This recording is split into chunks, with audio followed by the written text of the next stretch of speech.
was being hyped. Now I'm going to use some of the top comments on this video of people who genuinely believe that she got railed, so that you can determine whether what they're saying is real or not. One top comment would say, bro, the clap crying emoji, so let's take a look at that. I think Paul would nearly 100%. Right, so that clap right there was deemed suspicious. One top comment would say she tried to play that off, linking another timestamp. Let's check it out. I need to keep on site everything that's already still here. The top comment would say here, she is really taking it here, bro. Linking another timestamp. Maybe read more than half of the instructions. Like, okay, listen. Actually, other than timestamp, it's also most replayed. Oh my god, this VOD has been watched so many times. Around 112, it's the most replayed part of the entire video, so we can check that out too. It's her with her tongue out.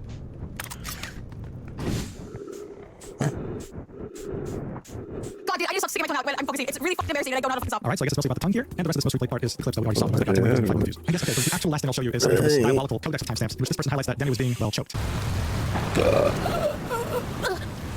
Why is everything going left?